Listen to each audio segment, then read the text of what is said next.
Drew Timme's footwork, low post scoring, and developing facilitation game make him a steal in the mid-second round. We discuss his best and worst case outcomes for the upcoming NBA draft on today's Locked On Zags podcast. You are Locked On Zags, your daily podcast on the Gonzaga Bulldogs. Part of the Locked On Podcast Network. Your team every day.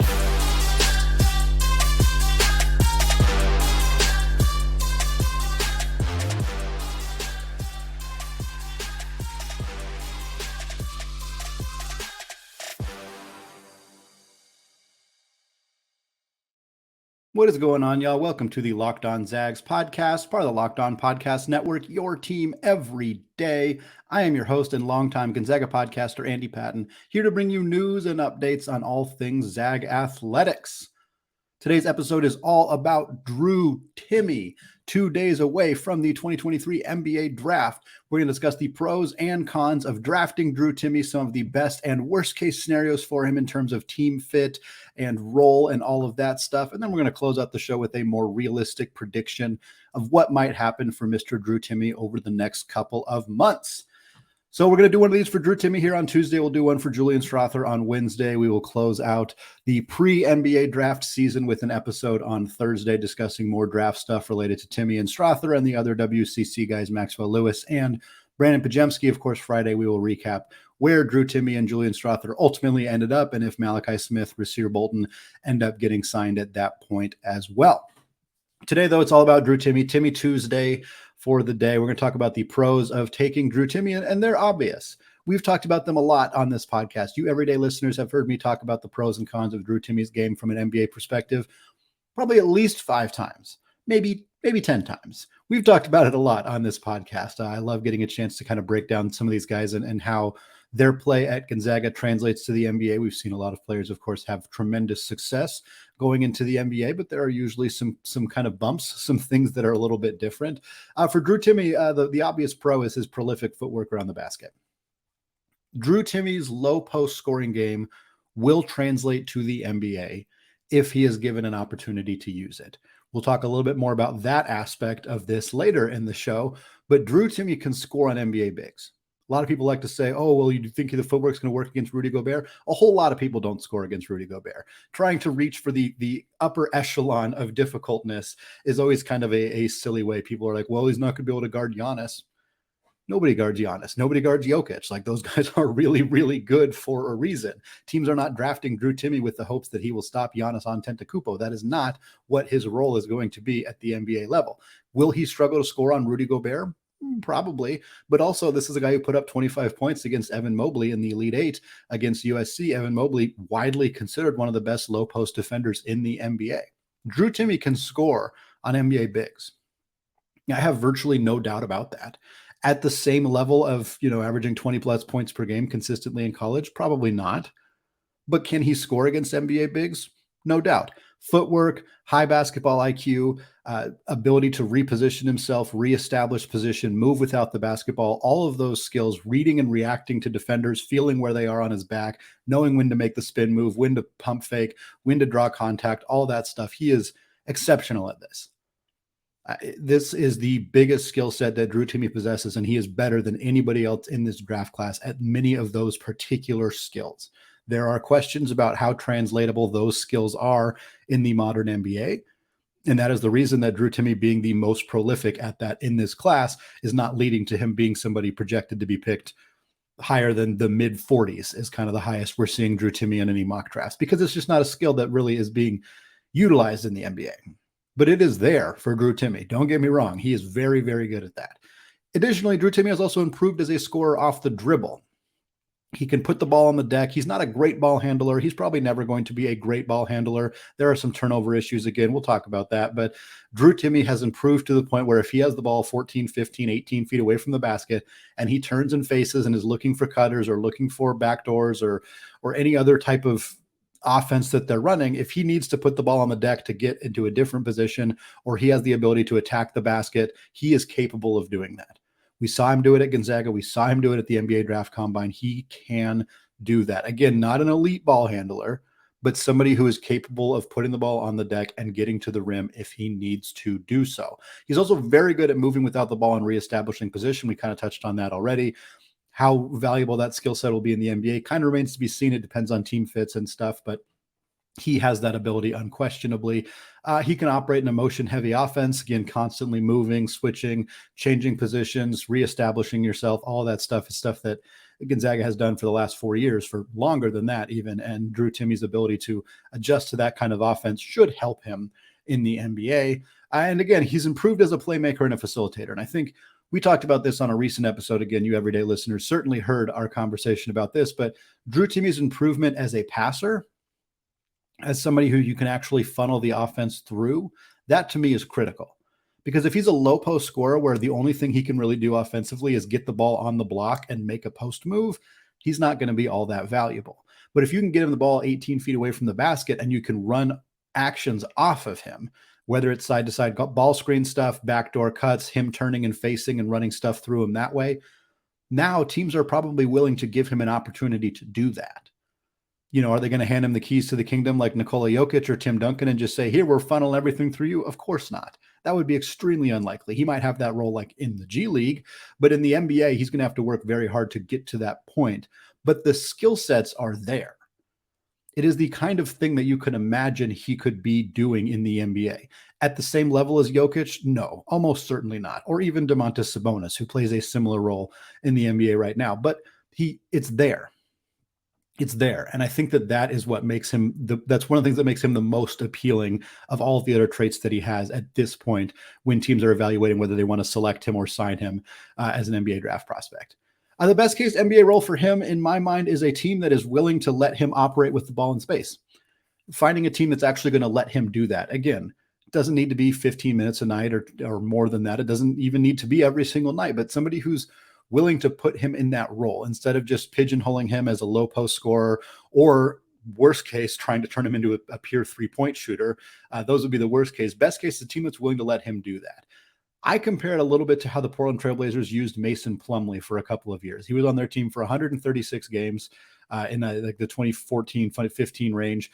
And he played 27 minutes per game, which is probably very high end for what Drew Timme would do at a peak in his NBA career. But Plumlee averaged 10 points, 8 boards, and 3.2 assists while shooting just about 53% from the field, which is good. It's not elite, but it is fine. And he shot about 61% from the free throw line. So Plumlee wasn't the most effective as a free throw shooter, as an outside shooter. That wasn't really his game, but Portland still let him operate in the middle. They got him the ball. He was a good enough passer that he could make reads, make decisions with the basketball. And they really trusted him to have the ball in the middle of the floor a lot. For those of you out there who watched those Blazers teams, it wasn't everybody's favorite offense, I'll admit that, but Mason Plumlee proved he could do that even without being a super efficient scorer. And I think Timmy's a little bit more efficient, not necessarily from away from the rim. The 61% from the free throw line is pretty on par with what Drew Timme has done, but I could see that kind of role being a high-end outcome for Drew Timme in his NBA career. In terms of looking at the actual draft and some of the best outcomes here, the highest I think I could conceivably see him going, and the NBA draft is a complete crapshoot, so we're all just kind of guessing based on mocks and what we're hearing and all that stuff, but I would be surprised if Drew Timme went any higher than 35th, but I could see the Celtics, who pick at 35, assuming no trades, I could see it. I think there are other potentially better fits there. A lot of people have mocked Brandon Pajemski from Santa Clara there if he ends up falling out of the first round. I've seen Amari Bailey from UCLA mocked there. But if Drew Timme is available there, and I think that he will be, and Boston doesn't see anything else, I could see that being a really nice fit for him. Other fits that are kind of higher in the draft that I think would be like a positive outcome for him in terms of draft location, Denver at 40. Talked about that, of course, whole episode last Thursday about Drew Timme and Nikola Jokic and how they are somewhat similar and how Jokic's path and success that he has had could potentially boost the draft stock of Drew Timme. That was a conversation we had on a previous episode. And going to Denver and playing under Nikola Jokic, learning from him, watching how he operates, watching what he does and doesn't do, going against him in practice, all of that stuff seems like it could be tremendously beneficial for Drew Timme's short and long-term NBA hopes and dreams. And then Memphis at 45. Of course, Memphis is a team that loves to draft older college prospects. This has been a huge thing for them. Brandon Clark among them, Jake LaRavia from Wake Forest among them, David Roddy from Colorado State, among them. Tons more. Those are just a few. Desmond Bain is a big one from TCU, I believe is where Desmond Bain came from. Regardless, Drew Timme at 45 makes a lot of sense for Memphis. Brandon Clark is hurt. He is not going to be healthy to start the next season. So they could use him as an extra body early in the year. Again, they like these kinds of prospects. They've loved Zags in the past. They've had Clark. They also, of course, had Killian Tilly for a brief period of time. So that, to me, makes a lot of sense as a high-end draft outcome for Drew Timme. Well, there are plenty of reasons for optimism around Drew Timme's NBA future right now, but there are also some things he needs to improve upon if he wants to stick in the league. And we're going to talk more about that after a word from today's sponsor, FanDuel. Baseball season is in full swing, and there is no better place to get in on the action than FanDuel, America's #1 sports book. Because right now, new customers get a no-sweat first bet of up to $1,000. That is $1,000 back in bonus bets if your first bet does not win. Just go to FanDuel.com/lockedon to join today. Zag fans, perhaps you want to make a bet regarding Marco Gonzalez and the Mariners or Eli Morgan and the Cleveland Guardians. Either way, don't miss your chance to snag a no-sweat first bet up to $1,000 when you join FanDuel today. Just go to FanDuel.com/lockedon to sign up. FanDuel, an official partner of Major League Baseball. Folks, the Locked On NBA Mock Draft Special is here, and it's bigger than ever before. Follow along the entire first round in a 6-episode ultimate mock draft experience that only Locked On can deliver, folks. There is analysis from every single Locked On NBA host discussing why their team would pick certain players. There is analysis from Locked On College hosts discussing each individual player, including yours truly, talking about a handful of guys in the first round who didn't have teams represented for Locked On. So it is a fantastic, fully immersive experience. Check it out. It is available on the Locked On College Basketball YouTube channel, Locked On NBA Big Board, Locked On NBA, and wherever you get your podcasts. All right, folks, we stayed positive in the first segment, looking at the best case scenarios for Drew Timme, his pros as an NBA draft prospect, and what the best potential team fits might look like for him in his first role as an NBA player. We're going to have kind of the same conversation on the reverse side here, talking about some of the things in Drew Timme's game that he needs to work on and what some potentially negative scenarios could be for him this draft season. The cons for Drew Timme, again, those of you who have listened to the show, those of you who have eyeballs and watched Drew Timme play 4 years of college basketball probably know generally what the cons are here. The outside shooting is a big one. It's not reliable at all right now, and there's not a lot of guarantee that it will be. Most of the time when you look at bigs and you kind of try to extrapolate if a three-point shot could show up for them, one of the first things you look at is free throw shooting. Hasn't been there for Drew Timme either. There's not a lot of optimism that Drew Timme can emerge and become a solid, consistent three-point shooting threat in the NBA. I still think that it's possible.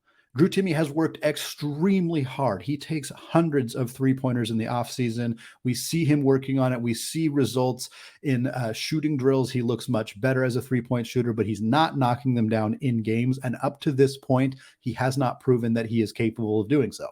Again, that doesn't mean that he's not, but if you haven't proven it, NBA scouts and GMs cannot have any actual true confidence that he will be a three-point shooter in the NBA. They just can't because he hasn't shown it yet. If it does happen, it would be a bonus.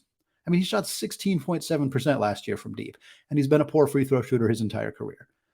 So in the modern NBA, when you want guys who can stretch the floor, you talk about Nikola Jokic, you talk about Domantas Sabonis, even Tim Duncan, guys who've played that kind of role. One of the key elements of being able to play that role is also being able to knock down an open shot from deep. It forces defenders to have to alter the way that they guard you. If Drew Timme cannot shoot a three, defenders are going to be able to sag significantly farther off of him, get their hands in the passing lane, disrupt his vision, all of that stuff. If they have to be up on him because of his ability to shoot, that makes it easier for him to put the ball on the deck, drive to the basket, find open cutters. All of that stuff changes. So for Drew Timme, if that outside shot isn't there enough for defenders to have to respect it, it makes it much more difficult for him to play a consistent role in the NBA.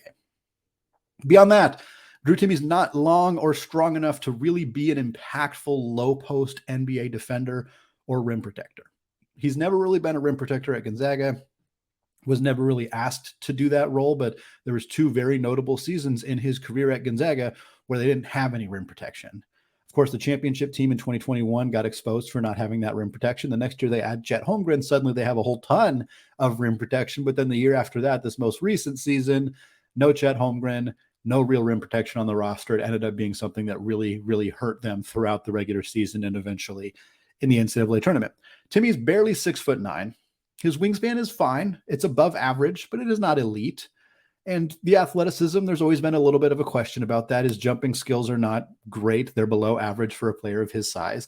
He's not going to be a rim protector in the NBA. He's not. I think he can hold his own capably as a low post defender on the block. Like, he'll be fine at that, but he's not going to be a shot blocker, a shot alterer, or any of that stuff. And then the ability to defend in space is not really there either. And I think that's the big hinge for Drew Timme right now. Outside of the outside shooting, the ability for him to demonstrate that if he gets switched onto a screen, he's not going to be a complete liability. He needs to be able to prove that he can play defense away from the rim and adequately keep guys in front of him and contest open shots and not just basically be giving up an automatic 2 points if he is switched onto a guard in the NBA. Because if that's the case, none of the offensive stuff really matters. I mean, if we're being completely frank and honest here, it doesn't.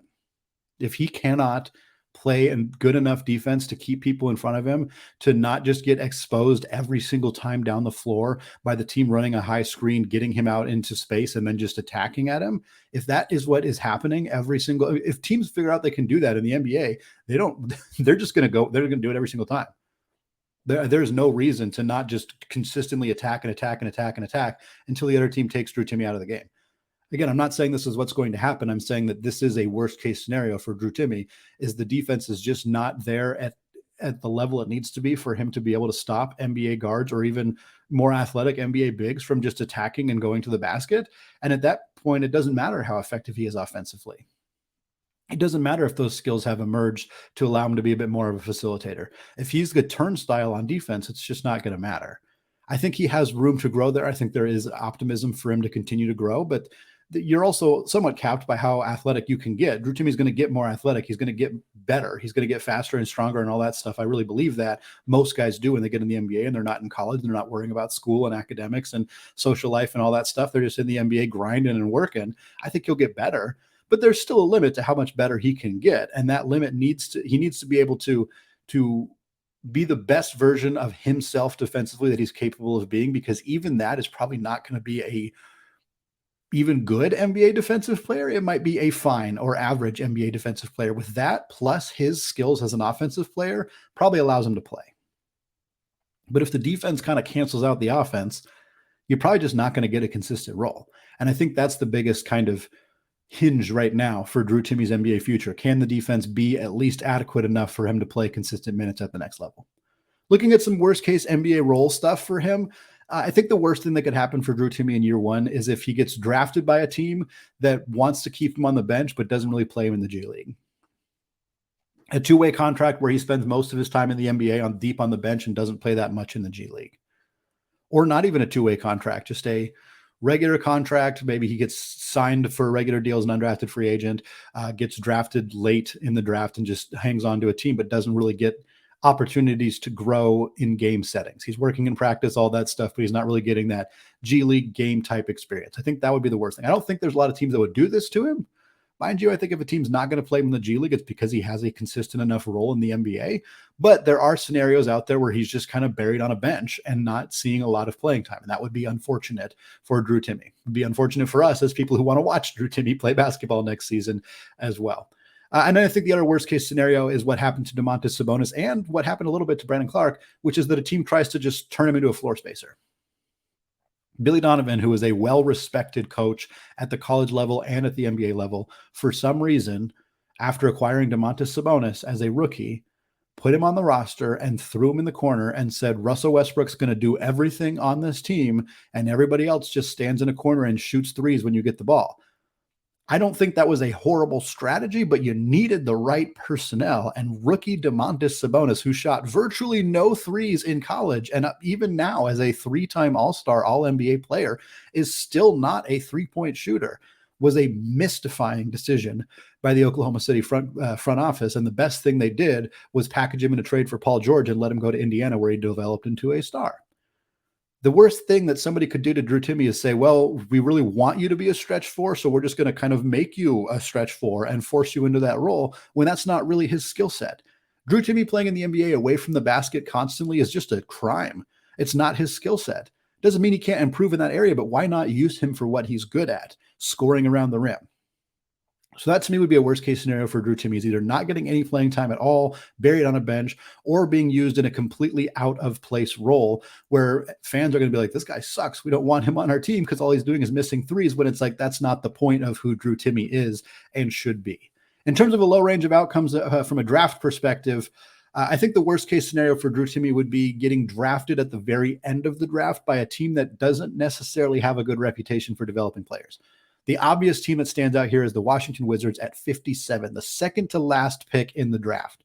If we get to 57 and Drew Timme hasn't been picked, we'll talk about this in the third and final segment. My guess is he's going to want to not get picked. He would rather sign somewhere on his own, pick his team, all of that stuff. But if the Washington Wizards pick him at 57, yeah, he gets a reunion with Corey Kispert. That's fun. That's cool. But the Wizards play players out of position. They don't seem to have a lot of direction going forward. They just traded Bradley Beal for shockingly nothing, which was very surprising. If he goes to Washington, I worry that that could curtail his development in a way that it kind of did for Rui. Rui showed some skills last year with the Lakers that we didn't really see from him while he was in Washington. So I would hope that Washington wouldn't take Drew Timme with that 57th pick. Phoenix at 52 or Minnesota at 53 stand out a little bit as well. Minnesota has Rudy Gobert and Karl Anthony Towns. There's just not a lot of playing time up there. I think they'll probably move one of those guys, potentially Karl Anthony Towns if they can. But this team hasn't developed talent all of that well either. I don't know if I love that fit for him. The Suns, he just wouldn't play much. If they put him in the G League and let him kind of develop there, that could be fine. Of course, the Suns, I don't know what they're going to do with DeAndre Ayton, so potentially they'll have some more room in the front court, but I just don't love that fit for Drew Timme in Phoenix. I think at that point, he would rather go undrafted, which is what I want to talk about to close out the show. We looked at some best case and some worst case scenarios for Drew Timme on Thursday, but let's discuss a more realistic prediction for the big fella on Thursday and for the rest of his first season in the NBA coming up right after this. All right, folks, let's talk Drew Timme's future here. We did some best case scenarios, his pros, what he's best at, what skills should translate in the NBA. We talked about his things that he needs to work on, skills that at this point need to improve for him to be a regular contributor in the NBA. And we also looked at some teams that might not be very good fits for him. So I want to talk about a more realistic projection of what I think is going to happen for Drew Timme starting on Thursday throughout the first season of his professional basketball career. I believe that Drew Timme is going to go undrafted. And I believe in some way, and I don't know if we'll ever find this out, so I don't know if we'll ever be able to really prove it, but I think that he will go undrafted by his own choosing. This is pretty common for the last 8 or so picks in the NBA draft for players to say, hey, look, I'd rather not get drafted. I would rather be an undrafted free agent. I'd rather pick the team that I want to play for.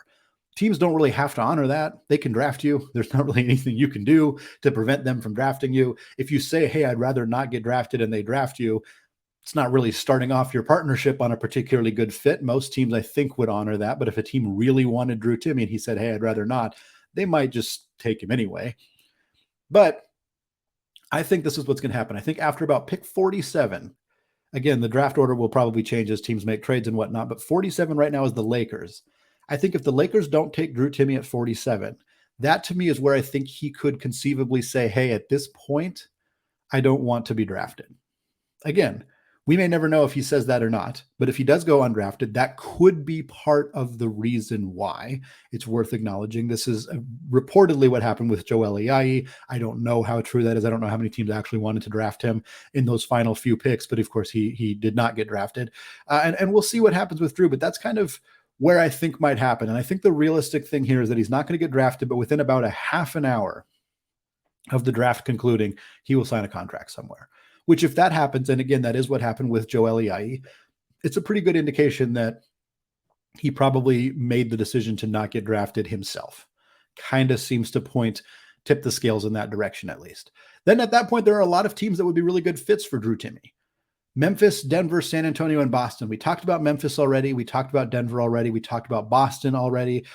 San Antonio, a bit of an odd fit. If they keep Zach Collins, they'll draft Victor Wembanyama without a doubt.